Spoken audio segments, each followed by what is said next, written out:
I was asked to make a yard tour video, so we're going to do that today. So here's my main yard. You can see the left flower bed is there, and then I'll loop over to the right flower bed afterwards. So starting on the left, right behind my window here, I have this horrible mess of a flower bed. It used to be like a 3-tiered bed, but it has just collapsed into a mess, and my water spigot is behind there somewhere, so all of this needs to be ripped out and redone so I can access the water. Right now this is pretty much just all phlox in here, and then this is a whole lot of brown-eyed Susan that'll start blooming a little bit later in the year. This is supposed to be a little like patio area, which I keep trying to clean up and failing. I really need to get, I don't know, do different stone or something here to keep it clean. So this is the main flower bed, the first flower bed I planted. Right now there's just a lot of bee balm, American germander, or these guys. We got obedient plants starting to come up. There's a false blue indigo in the back there that's finished blooming for the year. My milkweeds are blooming. Let's see, some fancy grasses. This is all asters and goldenrod. It'll bloom a little bit later. The couple plants are getting ready to bloom. A few new plants I threw in this year. Another brown-eyed Susan, some more milkweed, some horse mint, a few other plants there. So main flower bed, first one I did several years ago. That is nicely filled in and maintaining well. Then I have a big bush. This is where my raspberry bushes are supposed to be, but they are not doing too well. I got to clean all this out again and kind of replant it. Second flower bed area. So I cleared all the English ivy out of this bed 2 years ago, intending to replant it the following year. And then the whole thing filled up with ferns, and then some birds dropped these seeds in my yard. This is a cut leaf coneflower, which will have a beautiful yellow flower coming in soon, and they are humongous. And so this entire flower bed is 7 foot tall cut leaf coneflowers, and also my cup plants, which are back here getting ready to bloom. So they've claimed this flower bed. I've given up. They own it now. They're just going to keep going. This section here has to be completely ripped out. The ferns have gone wild. This is where I need to put a shed, basically. So part of this summer's project is trying to rip out this whole section.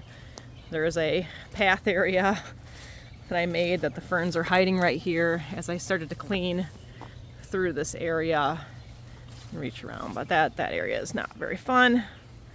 So then moving to the right side flower bed. This whole section still has to come out. There's just trees and shrubs and junk. But I have this beautiful section I planted of blazing stars. So those are doing really well in their little section. The whole rest of this flower bed is lily of the valley, which is an absolute nightmare to rip out, but I've been trying to start ripping it out section by section. We have some more phlox hanging out here. Some more phlox. I think these might be all asters that moved here on their own. I am waiting for them to bloom to see exactly what that is. Another sapling tree I gotta cut out. More phlox. This is a late season boneset. It gets nice little white flowers on it that the bugs really like. Obedient plant. Somehow this transported itself from the other side of my yard, and there's a big patch of it, which I love that plant, so that's cool. There's some poppies in here I got to rip out. I've got my, my yard milkweeds that like to live in the middle of my lawn that I just keep mowing around every year. Some more of what I think are the asters. Some yucca plants, and then right up here in the front, it's already finished blooming, but these are some Indian pink plants. They have a beautiful hot pink flower when they bloom. Okay, so that's the right side and the left side, what I call my main flower bed and yard area. But then there's a whole nother section as we move into the jungle.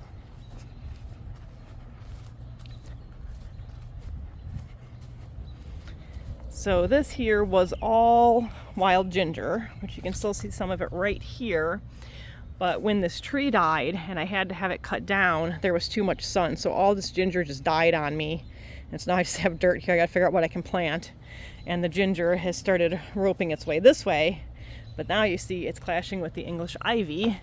This is the nightmare of my life, is trying to get all this English ivy pulled out. So this entire thing is English ivy underneath all of this.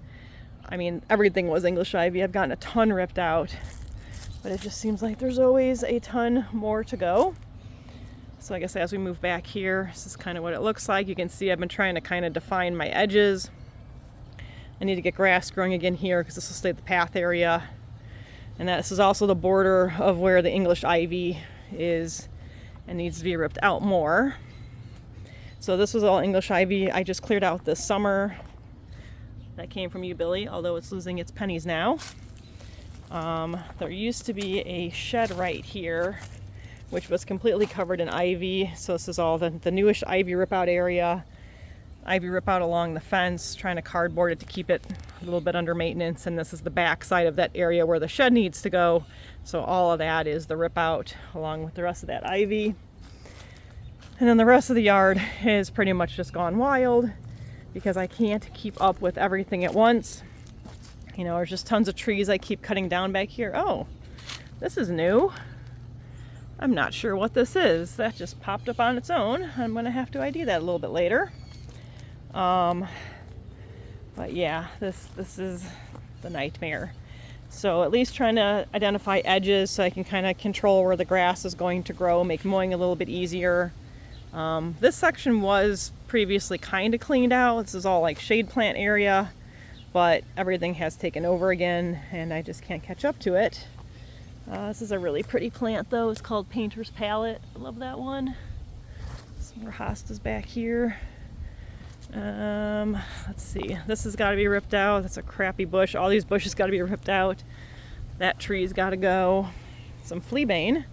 I love fleabane, which always decides to grow in the worst possible spot. So of course this year it's going to grow right in my mowing area. So I'm just mowing around it right now. More of that 9-foot tall cut leaf coneflower has snuck over. Got to pull these out. Some more wild ginger. Some phlox randomly through here, but most of this is all just trash plant. All has to be removed. I'm not even sure what these are. They're like leeks or something, or maybe, I don't know, some kind of wild garlic again, but all that's got to be removed. Oh, my other one, besides the English ivy, I have this winter creeper everywhere, which is at least easier to remove than the English ivy, but still just a massive amount of my time to work on it. This used to be well mowed and have a path, but it has gone wild, including these big trees that have just snuck up in the last like 2-3 years that I got back here with the chainsaw and cut down. This is a cool plant though. This is pipe vine, which I planted because it's a host plant for the pipe vine swallow. Oh my god, oh my god, oh my god. You're witnessing that I just found the first time ever my very first pipe vine swallowtail, which is literally the reason that I planted this plant, and this is like the happiest day of my life right now. Oh my god, I love him. Look how fat he is and cute. I'm so excited right now. So yay, it worked. My plant has worked, but sadly this area has turned into a shit show and I have to get the rest of it cleaned up around it. I had a path going through here, it has been taken over, and I can't even see the rest of the rear of my yard because it's a nightmare. So yeah, I've been trying to work front back, get things taken care of as I go, but as you can see, I have a bit of a disaster to deal with that I am slowly trying to work my way through.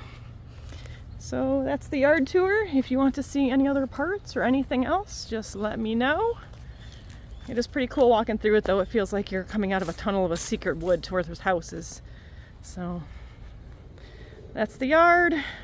Enjoy.